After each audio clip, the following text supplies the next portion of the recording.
Hi dear friends, നമ്മുടെ +1 Christmas exam accountancy പരീക്ഷയ്ക്ക് കഴിഞ്ഞ വർഷം 2022 നടന്നിട്ടുള്ള നിങ്ങളുടെ എക്സാമിന് നിങ്ങൾക്ക് 4 മാർക്കിനും 5 മാർക്കിനും ചോദിച്ചിട്ടുള്ള ക്വസ്റ്റ്യൻസിന് ആൻസേഴ്സാണ് ഈ ഒരു വീഡിയോയിൽ നിങ്ങൾക്ക് കാണാൻ വേണ്ടിയിട്ട് സാധിക്കും.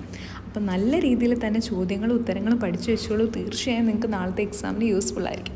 All the very best. 4ഉം 5ഉം മാർക്കിൻ്റെ ചോദ്യങ്ങളും അവയുടെ ഉത്തരങ്ങളുമായിട്ടാണ് വന്നിട്ടുള്ളത്. അപ്പോൾ ഓൾറെഡി നമ്മൾ 1, 2, 3 മാർക്കുകളുടെ ചോദ്യങ്ങളുടെ ഉത്തരങ്ങൾ വളരെ ക്ലിയറായിട്ട് അപ്ലോഡ് ചെയ്തിട്ടുണ്ട്. നമ്മുടെ വീഡിയോസ് ചാനലിൽ നോക്കിക്കഴിഞ്ഞാൽ നിങ്ങൾക്ക് അതിൻ്റെ വീഡിയോസ് കാണാൻ പറ്റും. കറക്റ്റായിട്ടുള്ള ആൻസേഴ്സ് നമ്മൾ പോസ്റ്റ് ചെയ്തിട്ടുണ്ട്. ഓക്കെ, റെഡി അല്ലേ? അപ്പോൾ ഇന്നത്തെ വീഡിയോ എന്ന് പറയുന്നത് നിങ്ങളുടെ 4ഉം 5ഉം മാർക്കുകളുള്ള ചോദ്യങ്ങളും അവയുടെ ഉത്തരങ്ങളും ഏതൊക്കെയാണെന്നാണ്. അപ്പം ഞാൻ ജസ്റ്റ് പറയുക മാത്രമല്ല, അതിൻ്റെ കൂടെ പ്രോബ്ലംസ് നമ്മൾ ചെയ്തിട്ട് അതിൻ്റെ കൂടെ അറ്റാച്ചും ചെയ്ത് വെച്ചിട്ടുണ്ട്. ഓക്കെ, റെഡി അല്ലേ? അപ്പോൾ നമുക്ക് ഒട്ടും സമയം കളയേണ്ട 4 മാർക്കിൻ്റെ ആദ്യത്തെ ചോദ്യത്തിലേക്ക് കടക്കാം. Answer any 3 questions from 19 to 22 each carries 4 scores. Okay, അതായത് 19 മുതൽ 22 വരെയുള്ള ചോദ്യങ്ങൾ ഏതെങ്കിലും 3 എണ്ണം നിങ്ങൾ എഴുതിയാൽ മതി. 4 മാർക്ക് വീതമാണ്. അപ്പോൾ 3 × 4 12 മാർക്കാണ് നിങ്ങൾക്ക് ഇവിടെ സ്കോർ ചെയ്യാൻ വേണ്ടിയിട്ട് സാധിക്കുന്നത്. അപ്പോൾ 19ാമത്തെ ചോദ്യം എന്ന് പറയുന്നത് enter the following transaction in the purchase day book of miss KK stores. Okay, so purchases day ബുക്കാണ് നമ്മളോട് ക്രിയേറ്റ് ചെയ്യാൻ പറഞ്ഞത്. നമ്മൾ വളരെ നല്ല രീതിയിൽ തന്നെ എങ്ങനെയാണ് പർച്ചേസസ് ഡേ ബുക്ക് പ്രിപ്പയർ ചെയ്യാമെന്ന് പഠിച്ചിട്ടുണ്ട്. അപ്പോൾ നമുക്കതിൻ്റെ ഓരോരോ ഘട്ടത്തിലേക്ക് കടക്കാം. നല്ല രീതിയിൽ തന്നെ 4 മാർക്ക് നേടിയെടുക്കുന്ന രീതിയിൽ തന്നെ നമുക്ക് അതിൻ്റെ ചോദ്യങ്ങൾക്ക് എങ്ങനെയാണ് ഉത്തരം എഴുതേണ്ടതെന്ന് നോക്കാം. അപ്പോൾ 2022 October 1 purchases from RK traders 10 TV, ഒരു ടി വിക്ക് 7000 രൂപ വെച്ചിട്ടാണ് 10 TV വാങ്ങിയിട്ടുണ്ട്. അതുപോലെ 20 മൊബൈൽ ഫോൺസ് 3000 ഈച്ച് വാങ്ങിയിട്ടുണ്ട്. അതായത് ഒരു മൊബൈൽ ഫോണിന് 3000 രൂപ വെച്ചിട്ട്. പിന്നെ ട്രേഡ് ഡിസ്കൗണ്ട് 10%. അപ്പോൾ നമുക്ക് എങ്ങനെയാണ് ഈ പ്രോബ്ലം ചെയ്യാം എന്നുള്ളത് നോക്കാം. അപ്പോൾ ആദ്യം നിങ്ങൾ ചെയ്യേണ്ടത് അതിനുള്ളൊരു ഫോർമാറ്റ് വരയ്ക്കണം. പർച്ചേസസ് ഡേ ബുക്ക് എന്ന് ഹെഡിങ് എഴുതാം. Date column, name of the supplier, ledger, folio, amount, ഇങ്ങനെ ഒരു പ്രൊഫോമ നിങ്ങൾ അവിടെ ക്രിയേറ്റ് ചെയ്യാം. എന്നിട്ട് ഡേറ്റ് കോളത്തിൽ ഫസ്റ്റ് ഒക്ടോബർ 2021 എന്ന് കൊടുക്കുക. Name of the supplier RK traders ആണ്. എത്രയാണ് അവർ മേടിക്കുന്നത്? 10 TV, 10 TV at the rate of 7000, അത് 70,000 വരും. Then 20 mobile phone at the rate of 3000 ഈച്ചാണ്. അപ്പോൾ അത് 60,000 വരും. അപ്പോൾ 70,000, 60,000, 1,30,000. അതിൽ നിന്ന് ട്രേഡ് ഡിസ്കൗണ്ട് കുറയ്ക്കുക. 10% ട്രേഡ് ഡിസ്കൗണ്ട് അതിൻ്റെ കുറച്ച് കഴിഞ്ഞാൽ നമുക്ക് 13,000 കിട്ടും. അതായത് 1,30,000 10% കേട്ടോ ഈ 13,000 എന്ന് പറയുന്നത്. സോ അവിടെ നമ്മൾ ട്രേഡ് ഡിസ്കൗണ്ട് കുറച്ചു. അപ്പോൾ നമുക്ക് കിട്ടിയ ആൻസറാണ് 1,17,000. അത് നമ്മളവിടെ എഴുതി. അത് ക്ലിയർ അല്ലേ? അപ്പോൾ RK ട്രേഡേഴ്സ് എന്ന സപ്ലയറിൽ നിന്ന് വാങ്ങിയിട്ടുള്ള കാര്യങ്ങൾ അവിടെ എഴുതി വെച്ചിട്ടുണ്ട്. ഇനി അടുത്ത ഡേറ്റ് 10/10/21. ഓക്കെ, ഒക്ടോബർ 10, 2021 ആൽഫ ഇലക്ട്രോണിക്സിൽ നിന്നാണ് വാങ്ങിച്ചിട്ടുള്ളത്. ആൽഫ ഇലക്ട്രോണിക്സിൽ നിന്ന് 20 റെഫ്രിജറേറ്റർ 6,000 രൂപ. 6,000 രൂപയാണ് ഒരു റെഫ്രിജറേറ്ററിന്. അപ്പോൾ 6,000 × 20 1,20,000. പിന്നെ 30 വാക്വം ക്ലീനർ, 30 വാക്വം ക്ലീനർ, ഒരു വാക്വം ക്ലീനറിന് 2,000 രൂപ വെച്ചിട്ട് 30 എണ്ണത്തിന് 60,000. അപ്പോൾ ഇത് രണ്ടും കൂടി കൂട്ടുമ്പോൾ നമുക്ക് 1,80,000 രൂപയാണ് അവിടെ കിട്ടുന്നത്. റെഡി അല്ലേ? ഇനി ഇത് രണ്ടും കൂടി ഒന്ന് ആഡ് ചെയ്ത്, അതായത് ആദ്യത്തെ RK ട്രേഡേഴ്സ് എന്ന് പറയുന്ന സപ്ലയറിൽ നിന്ന് വാങ്ങിച്ചിട്ടുള്ളതിൻ്റെ എമൗണ്ട് 1,17,000 രൂപയാണ്. ട്രേഡ് ഡിസ്കൗണ്ട് ഒക്കെ കഴിഞ്ഞിട്ടുള്ളത്. പിന്നെ ആൽഫ ഇലക്ട്രോണിക്സിൽ നിന്ന് മേടിച്ചത് 1,80,000. അപ്പോൾ അത് രണ്ടും കൂടി കൂട്ടുമ്പോൾ നമുക്ക് കിട്ടുന്ന എമൗണ്ട് എന്ന് പറയുന്നത് 2,97,000 രൂപയാണ് ഈ ഒരു പർച്ചേസസ് ഡേ ബുക്കിലെ ടോട്ടൽ എമൗണ്ട് ആയിട്ട് വരിക. റെഡി അല്ല? എല്ലാവർക്കും മനസ്സിലായി എന്ന് വിചാരിക്കുകയാണ്. നമുക്ക് അടുത്ത ചോദ്യത്തിലേക്ക് കടക്കാം. 20ാമത്തെ ചോദ്യം 4 മാർക്കിൻ്റെ. State any 4 causes of difference in cash book balance and passbook balance due to timing difference. അതായത് നമുക്കറിയാം, നമ്മൾ ബാങ്ക് റീകൺസിലിയേഷൻ സ്റ്റേറ്റ്മെൻറ്റ് പ്രിപ്പയർ ചെയ്യാറുണ്ട് അല്ലേ? അപ്പോൾ ടൈമിംഗ് ഡിഫറൻസ് കൊണ്ട് എന്തൊക്കെ ഈ ഒരു ബാലൻസുകൾ, ക്യാഷ് ബുക്കും പാസ്ബുക്കും തമ്മിലുള്ള ഈ വ്യത്യാസത്തിൻ്റെ കാരണങ്ങൾ എന്തൊക്കെയാണ്? What are the causes of difference? Cash ബുക്കും പാസ്ബുക്കും തമ്മിലുള്ള ഡിഫറൻസിൻ്റെ ടൈമിംഗ് ഡിഫറൻസ് കൊണ്ടുള്ള കാരണങ്ങൾ. അപ്പോൾ അതിന് നമുക്ക് പറയാനുള്ള 4 പോയിന്റുകൾ, 4 പോയിന്റ് എഴുതാനാണ് പറഞ്ഞിട്ടുള്ളത്. 4 എഴുതുക. ജസ്റ്റ് പോയിന്റ് ആയിട്ട് മാത്രമല്ല, വിത്ത് എക്സ്പ്ലനേഷനോട് കൂടി തന്നെ നമുക്ക് എഴുതാം. അപ്പോൾ ഒന്നാമത്തെ കാരണം, cheque issued but not presented for payment. Cheque issue ചെയ്തിട്ടുണ്ട്, പക്ഷേ അതെന്തായിട്ടില്ല, ബാങ്കിൽ പേയ്മെൻറ്റിന് വേണ്ടിയിട്ട് പോയിട്ടില്ല. അങ്ങനെ വരുന്ന സമയത്ത് When a trader issues check to third person, he immediately enters in the cash book, whereas it will be entered by the bank only when the checks are presented into the bank for payment. അതായത് നമ്മൾ cheque issue ചെയ്യുമ്പോൾ തന്നെ അപ്പം തന്നെ cash ബുക്കിൽ അത് നമ്മൾ എഴുതി വെക്കും ക്യാഷ് പോയി എന്ന് പറഞ്ഞിട്ട്. പക്ഷെ അത് പാസ്ബുക്കിലേക്ക് എൻ്റർ ചെയ്തിട്ടില്ല, കുറച്ച് ടൈം കഴിഞ്ഞിട്ട് എൻ്റർ ചെയ്യും. അപ്പോൾ ടൈമിംഗ് ഫാക്ടർ കൊണ്ട് അവിടെ ഡിഫറൻസ് വരാനുള്ള കാരണം. അപ്പോൾ cheque issued but not presented for payment ഒരു കാരണമാണ്. രണ്ടാമത്തത് cheque paid but not credited by the bank. നമ്മൾ ചെക്ക് പേയ്മെൻറ്റ് നടത്തിയിട്ടുണ്ട്, പക്ഷേ അത് ബാങ്കിൽ ക്രെഡിറ്റ് ചെയ്തിട്ടില്ല. Cheque received from the customer might have been paid in to bank and entered on the debit side of the cash book by the trader, but the bank will credit the same only after realization of the check. അതായത് നമ്മൾ check പേ ചെയ്തിട്ടുണ്ട്, പക്ഷേ അത് bank realise ചെയ്ത് കഴിഞ്ഞെങ്കിൽ മാത്രം അത് അതിൽ രേഖപ്പെടുത്തും. അപ്പോഴും അവിടെ ഒരു ഡിഫറൻസ് വരും. നമ്മളത് നമ്മുടെ ക്യാഷ് കൂടി എന്ന് പറഞ്ഞിട്ട് എഴുതി വെക്കും, പക്ഷേ അത് ബാങ്കിൽ അവർ ക്രെഡിറ്റ് ചെയ്ത് കഴിയുന്ന ടൈം എടുക്കും. ആ ഒരു ഡിഫറൻസ് വരുന്നുണ്ട്. പിന്നെ interest bank charges credited by the interest ഉണ്ടല്ലോ, അതായത് നമ്മുടെ ഇതിലേക്ക് വരേണ്ട ഇൻട്രസ്റ്റ്, ആ ഇൻട്രസ്റ്റ് ബാങ്ക് ക്രെഡിറ്റ് ചെയ്തിട്ടുണ്ട്. Interest allowed on bank balance, dividend etcetera നമ്മുടെ ബാങ്കിലേക്ക് അവർ ആഡ് ചെയ്തിട്ടുണ്ട്. Collected by the bank will be credited in the passbook. അത് പാസ്ബുക്കിൽ അവർ ക്രെഡിറ്റ് ചെയ്യും. പക്ഷെ ഇതൊന്നും നമ്മൾ അറിഞ്ഞിട്ടില്ല. ട്രേഡറിന് ക്യാഷ് ബുക്കിൽ രേഖപ്പെടുത്തിയിട്ടുണ്ടാവില്ല. അപ്പോൾ അതൊരു കാരണമാണ്. ഇൻട്രസ്റ്റ് പോലെയുള്ള നമ്മുടെ ബാങ്ക് ബാലൻസ് കൂട്ടുന്ന കാര്യങ്ങൾ ബാങ്ക് ക്രെഡിറ്റ് ചെയ്തിട്ടുണ്ടാവും, പക്ഷേ അത് നമ്മൾ ക്യാഷ് ബുക്കിൽ ചെയ്തിട്ടുണ്ടാവില്ല. Then bank charges etcetera debited in passbook. നമുക്ക് ചില കാര്യങ്ങൾ സർവീസ് ബാങ്ക് ചെയ്തു തരുന്നതിന് വേണ്ടിയിട്ട് ചില ചാർജസ് അവർ ഈടാക്കും. അത് അവർ നമ്മുടെ പാസ്ബുക്കിൽ ഡെബിറ്റ് ചെയ്യും. പക്ഷെ ഇതൊന്നും നമ്മൾ അറിയുന്നില്ല. നമ്മുടെ ക്യാഷ് ബുക്കിൽ എമൗണ്ട് കൂടി തന്നെ കിടക്കും, അവർ പാസ്ബുക്കിൽ അത് കുറച്ചിട്ടുണ്ടാവും. ഇതും ഒരു ഡിഫറൻസിന് കാരണമാണ്. Then check credited but not dishonored. When a check is dishonored, bank will credit it passbook. Cheque discounted ആണ് കേട്ടോ. ചെക്ക് ഡിസ്കൗണ്ട് ചെയ്യുന്ന സമയത്ത് നമ്മൾ എന്തെങ്കിലും ചോദിച്ചാൽ bank will credit the passbook and customer debit in cash book. Hence both the balance will be increased. Later on its cheque is dishonour ആവുന്ന സമയത്ത് bank will debit the customer account പാസ്ബുക്കിൽ, but it may not be entered in the traders in his cash book that time. അതായത് പാസ്ബുക്കിൽ കുറഞ്ഞിരിക്കും, cash ബുക്കിൽ അത് കൂടി തന്നെ ഇരിക്കും. അപ്പോൾ അങ്ങനെയുള്ള പ്രശ്നങ്ങളുണ്ട്, അതും ഒരു കാരണമാണ്. അപ്പോൾ ഏതെങ്കിലും ഒരു 4 കാരണവും അതിൻ്റെ ഒരു എക്സ്പ്ലനേഷനാണ് നിങ്ങൾ എഴുതേണ്ടത്. Cheque issued but not presented for payment, cheque paid in but not credited by the bank, interest etcetera credited by the bank, bank charges etcetera debited in passbook. അങ്ങനെ ഏതെങ്കിലും ഒരു 4 കാരണം എഴുതുക. അതിൻ്റെ വളരെ ക്ലിയർ ആയിട്ടുള്ള എക്സ്പ്ലനേഷനും കൂടി കൊടുത്താൽ നിങ്ങൾക്ക് അതിന് പൂർണ്ണമായ മാർക്ക് 4 മാർക്ക് തന്നെ നേടിയെടുക്കാവുന്നതാണ്. അടുത്ത ചോദ്യമാണ് റെക്ടിഫൈ ദ ഫോളോയിങ് എറേഴ്സ് നമുക്ക് റെക്ടിഫൈ ചെയ്യാൻ വേണ്ടിയിട്ടുണ്ട്. Credit sale to Mohan ₹5,000 were not recorded. അതായത് മോഹന് നമ്മളൊരു ക്രെഡിറ്റ് സെയിൽ കടത്തിന് വിറ്റിട്ടുണ്ട് 5,000, അത് പക്ഷേ റെക്കോർഡ് ചെയ്തിട്ടില്ല. അപ്പോൾ നമ്മൾ കടത്തിന് വിൽക്കുമ്പോഴുള്ള എൻട്രി എങ്ങനെയാണ്? Mohan account debtor 5,000 to sales account 5,000. Ready അല്ലേ? അത് ക്ലിയർ ആയില്ലേ?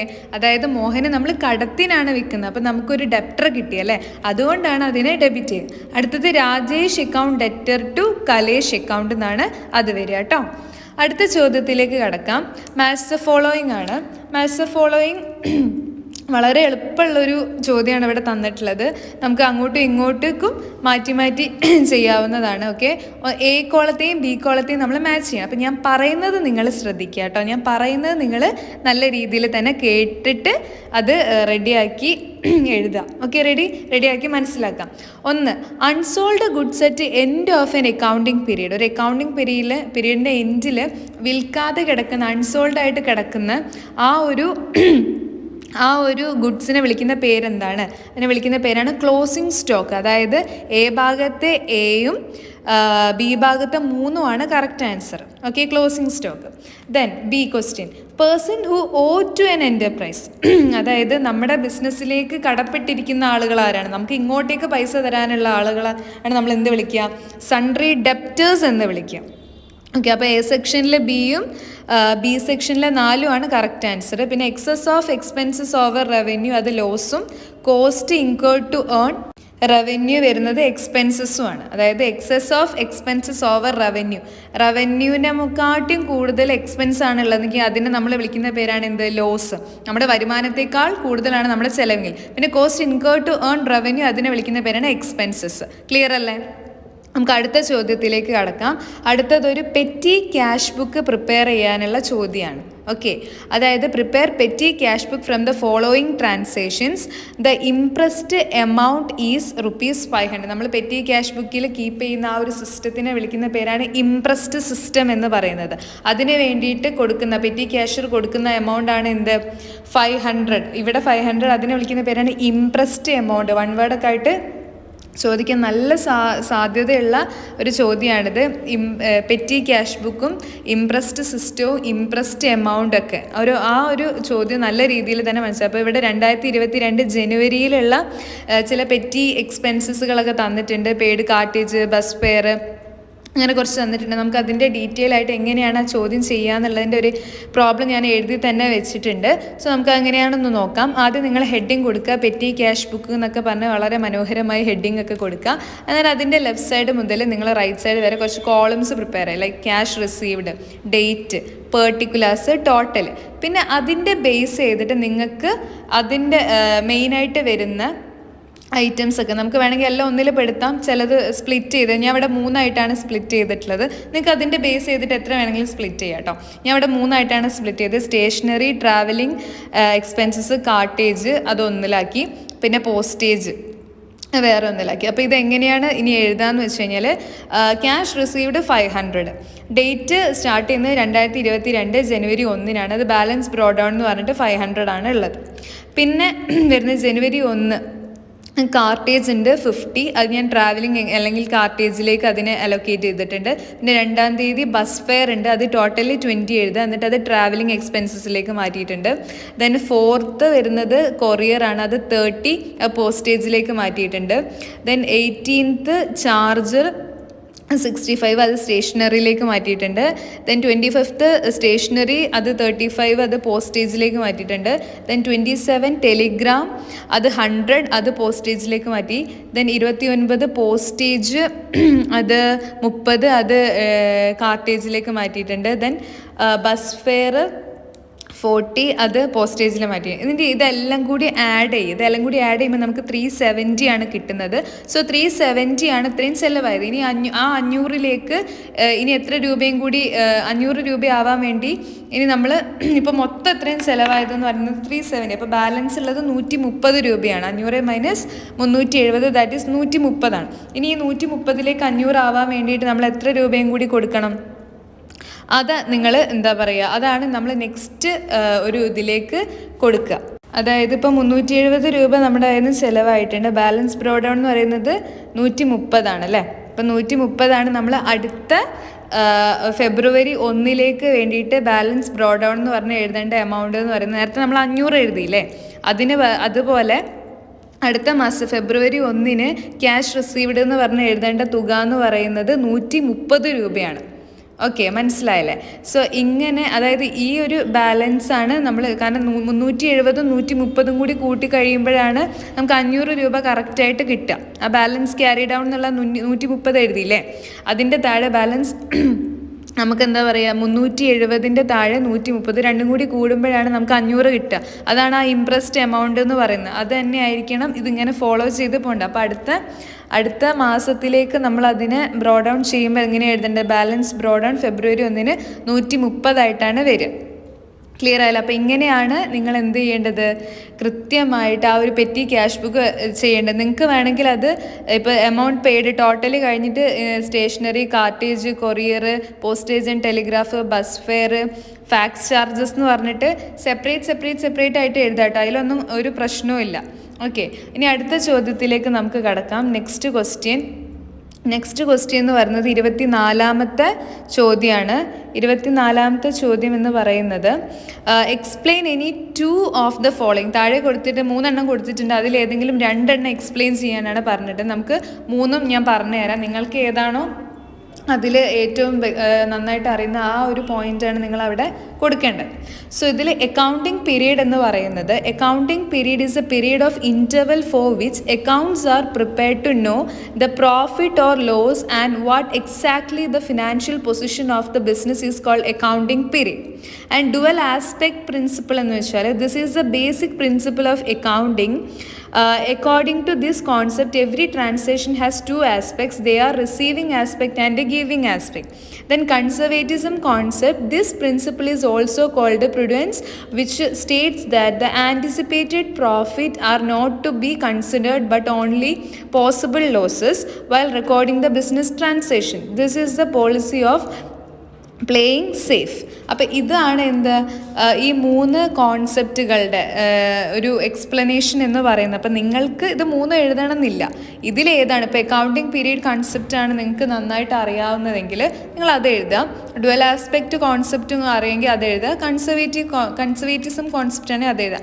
നിങ്ങൾക്ക് ഇതിലേതാണോ ഏറ്റവും മികച്ചതായിട്ട് അത്യാവശ്യം നല്ല രീതിയിൽ അറിയുന്നത് ആ ഒരു കോൺസെപ്റ്റാണ് നിങ്ങൾ എഴുതേണ്ടത്. 3 എഴുതേണ്ട ആവശ്യമില്ല. ഓക്കെ, ഇതിന് 2 മാർക്ക് വെച്ചിട്ട് നിങ്ങൾക്ക് കിട്ടും. ഓക്കെ, റെഡി അല്ല? അപ്പോൾ നിങ്ങളത് എഴുതിയെന്ന് വിശ്വസിക്കുകയാണ്. നമുക്ക് അടുത്ത ചോദ്യത്തിലേക്ക് കടക്കാം. Okay, ready. അടുത്ത ചോദ്യം എന്ന് പറയുന്ന 5 മാർക്കിൻ്റെ അവസാനത്തെ ക്വസ്റ്റ്യനാണ്.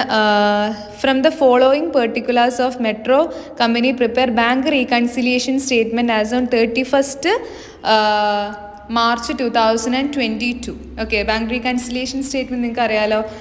Very important question. ഒരു ബാങ്ക് റീകൺസിലിയേഷൻ സ്റ്റേറ്റ്മെൻറ്റ് പ്രിപ്പയർ ചെയ്യാനില്ലാത്ത ഒരു ക്വസ്റ്റ്യൻ പേപ്പർ പോലും ഇല്ല. നിങ്ങൾക്ക് നമ്മൾ കഴിഞ്ഞ ക്വസ്റ്റ്യൻ പേപ്പേഴ്സ് ഡിസ്കഷൻ നോക്കിക്കഴിഞ്ഞാൽ മനസ്സിലാക്കാൻ വേണ്ടിയിട്ട് സാധിക്കും. അത്രയും ഇമ്പോർട്ടൻ്റ് ആണ് BRS, ബാങ്ക് റീകൺസിലിയേഷൻ സ്റ്റേറ്റ്മെൻറ്റ് എന്ന് പറയുന്നത്. സോ ഇവിടെ balance as per cash book ആണ് നമുക്ക് തന്നിട്ടുള്ളത്. പിന്നെ cheque deposited in the bank but not credited, cheque issued but not yet presented for the payment, cheque directly deposited by the customer, interest credited by the bank. ഇത്രയും തന്നിട്ടുണ്ട്. അപ്പോൾ ഞാനിതിൻ്റെ ഒരു work ചെയ്തിട്ട് നിങ്ങൾക്ക് കാണിച്ചു തരാം. ആദ്യം നമ്മൾ എന്ത് ചെയ്യണം, ബാങ്ക് റീകൺസിലിയേഷൻ സ്റ്റേറ്റ്മെൻറ്റ് എന്നുള്ള ആ ഒരു ഫോർമാറ്റ് പ്രിപ്പയർ ചെയ്യാം. Items, amount. Okay, then balance as per cash book ആണ് തന്നിട്ടുള്ളത് 50,000. അതിൻ്റെ കൂടെ നമ്മൾ ഇതിൽ എന്തൊക്കെയാണ് ആഡ് ചെയ്യേണ്ടത്? Cheque issued but not presented for payment 8,000. അതായത് ക്യാഷ് ബുക്കിലേക്ക് നമ്മളിത് ആഡ് ചെയ്ത് കൊടുക്കണം. ചെക്ക് ഇഷ്യൂ ചെയ്തിട്ടുണ്ട്, പക്ഷെ അതെന്ത് ചെയ്തിട്ടില്ല, പ്രസൻറ്റ് ചെയ്തിട്ടില്ല. അപ്പോൾ നമ്മൾ അത്രയും എമൗണ്ട് ആഡ് ചെയ്തിട്ട് അവിടെ 8,000 rupees ആഡ് ചെയ്യണം. Then direct deposited by a customer. ഇതൊന്നും നമ്മൾ അറിയുന്നില്ല, ഇതൊക്കെ ബാങ്കിലേക്ക് ഇങ്ങനെ ഓൾറെഡി ആഡ് ആയിട്ട് പോയിട്ടുണ്ട്, പക്ഷെ ഇതൊന്നും നമ്മൾ അറിഞ്ഞിട്ടില്ല. ഇവിടെയൊക്കെ ക്യാഷ് ബുക്ക് താഴ്ന്ന് കിടക്കുകയായിരിക്കും. അപ്പോൾ ഇതൊക്കെ നമ്മൾ അതിലേക്ക് ആഡ് ചെയ്ത് കൊടുക്കണം. Then interest credited by the bank. നമ്മുടെക്കുള്ള കിട്ടേണ്ട ഇൻട്രസ്റ്റ് ബാങ്ക് അവിടെ ക്രെഡിറ്റ് ചെയ്തിട്ട്, പക്ഷെ നമ്മൾ അറിയുന്നില്ല. അപ്പോൾ അതൊന്ന് ബാലൻസ് ചെയ്യാൻ വേണ്ടി നമ്മളിവിടെ അത് ആഡ് ചെയ്ത് കൊടുക്കാം. ഓക്കെ, അപ്പോൾ ഇത്രയും കാര്യങ്ങൾ നമ്മൾ എന്ത് ചെയ്യണം, ഇവിടെ കൃത്യമായിട്ട് ആഡ് ചെയ്ത് കൊടുക്കേണ്ടതാണ്. Okay, cheque issued but not presented for the payment. Okay, പിന്നെ direct deposited by a customer, interest credited by the bank. ഇത്രയും കാര്യങ്ങൾ അവിടെ വളരെ നല്ല രീതിയിൽ നിങ്ങൾ ആഡ് ചെയ്ത് കൊടുക്കുക. ഈ cheque issued but not presented for payment എന്നാൽ നിങ്ങൾക്ക് ക്ലിയർ അല്ല. അതായത് ചെക്ക് ഇഷ്യൂ ചെയ്ത് കഴിയുമ്പോൾ നമ്മൾ അവിടെ കുറച്ച് വെച്ചിട്ടുണ്ടാവും നമ്മുടെ ക്യാഷ് ഫ്ലോയിൽ, പക്ഷേ ഇത് അവിടെ ആയിട്ടില്ല, പേയ്മെൻറ്റിന് പോയിട്ടില്ല. അപ്പോൾ ബാങ്കിൽ എന്ത് ചെയ്ത് കിടക്കുമെന്ന് വെച്ചാൽ ബാങ്കിൽ കൂടി തന്നെ കിടക്കും. അപ്പോൾ ആ ഒരു ഡിഫറൻസ് മീറ്റ് ചെയ്യാൻ വേണ്ടിയിട്ടാണ് നമ്മൾ ഇവിടെ അത് ആഡ് ചെയ്ത് കൊടുക്കുന്നത് കേട്ടോ. ക്ലിയർ അല്ല? അപ്പോൾ 8,000, 4,000, 10,000 ആണ് നമ്മളിവിടെ ആഡ് ചെയ്യേണ്ട ഫിഗർ. ദാറ്റ് ഈസ് 13,000 ആഡ് ചെയ്ത് വെക്കാം. ദെൻ എന്തൊക്കെയാണ് ലെസ് ചെയ്യേണ്ടത്? Cheque deposited in to bank but not credited. Cheque deposited in to bank ആണ്, പക്ഷെ അത് എന്ത് ചെയ്തിട്ടില്ല, ക്രെഡിറ്റ് ആയിട്ടില്ല. അത് നമ്മളിവിടെ എന്ത് ചെയ്യുക, ലെസ് ചെയ്ത് കൊടുക്കാം. ക്യാഷ് ബുക്ക് എന്നത് ലെസ് ചെയ്ത് കൊടുക്കുക, കാരണം അത് അവിടെ ക്രെഡിറ്റ് ആയിട്ടില്ല. നമ്മളിവിടെ എന്താ പറയുക, കൂട്ടി വെച്ചിട്ടുണ്ടാവും. ഡെപ്പോസിറ്റ് ചെയ്യുമ്പോൾ തന്നെ ക്യാഷ് കൂടിയെന്ന് പറഞ്ഞാൽ കൂട്ടി വെച്ചിട്ടുണ്ട്, പക്ഷെ അത് എന്തായിട്ടില്ല, അതിൽ ഡെപ്പോസിറ്റ് ആയിട്ടില്ല, ക്രെഡിറ്റ് ആയിട്ടില്ല. അപ്പോൾ നമ്മളത് കുറയ്ക്കുക. Okay, then bank but not credited അത് വരുന്നത് 3,000 ആണ്. ഓക്കെ, റെഡി അല്ലേ? ഓക്കെ, അപ്പോൾ ലെസ് ചെയ്യേണ്ട ഫിഗർ എന്ന് പറഞ്ഞാൽ ചെക്ക് 3,000 rupees അവിടെ നമ്മൾ എന്ത് ചെയ്യുക, കുറയ്ക്കുക. അപ്പോൾ ഇത് ആഡ് ചെയ്ത് കഴിയുമ്പോൾ നമുക്ക് 63,000 കിട്ടും. അതിൽ നിന്ന് 3,000 കുറച്ച് 60,000 രൂപയാണ്. 60,000 രൂപയാണ് നമ്മുടെ ബാലൻസ് ആസ് പെർ പാസ്ബുക്ക് ആയിട്ട് വരും. ക്ലിയർ അല്ല? ഈ ബാങ്ക് റീകൺസിലിയേഷൻ സ്റ്റേറ്റ്മെൻറ്റ് നിങ്ങൾക്ക് ക്ലിയർ ആയെന്ന് ഞാൻ വിചാരിക്കുകയാണ്. അപ്പോൾ ഇതാണ് നമ്മുടെ 5 മാർക്കിൻ്റെ അവസാനത്തെ ചോദ്യം എന്ന് പറയുന്നത്. Okay, ready? സോ ഇനി നമുക്ക് 8 മാർക്കിൻ്റെ ചോദ്യമാണ് ചെയ്യാനുള്ളത്. 8 മാർക്കിന് നിങ്ങൾക്ക് 2 ചോദ്യങ്ങൾ തന്നിട്ടുണ്ട്. അതിൽ ഏതെങ്കിലും ഒന്ന് നിങ്ങൾ ചെയ്താൽ മതി.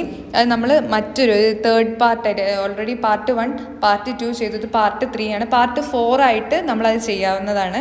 ഓക്കെ, റെഡി അല്ലേ? അപ്പോൾ ഈ 4 മാർക്കിൻ്റെയും 5 മാർക്കിൻ്റെയും ചോദ്യങ്ങൾ അവയുടെ ഉത്തരങ്ങൾ നിങ്ങൾക്ക് ക്ലിയർ ആയെന്ന് വിചാരിക്കണം. എന്തെങ്കിലും സംശയം ഏതെങ്കിലും ചോദ്യമായിട്ട് ബന്ധപ്പെട്ടിട്ട് ഉണ്ടെങ്കിൽ നിങ്ങൾക്ക് കമൻറ്റ് ബോക്സിൽ ചോദിക്കാവുന്നതാണ്. നിങ്ങൾക്ക് എല്ലാവർക്കും നല്ല മാർക്ക് തന്നെ ഫൈനൽ എക്സാമിന് കിട്ടട്ടെ എന്ന് ആത്മാർത്ഥമായിട്ട് ആഗ്രഹിക്കുകയാണ്. അപ്പോൾ എല്ലാ കൂട്ടുകാരും നല്ലോണം പഠിച്ചോളൂ. ഈ സമയമൊക്കെ വളരെ പ്രൊഡക്റ്റീവ് ആക്കിക്കോളൂ. So thank you so much for watching. Keep support. Bye by.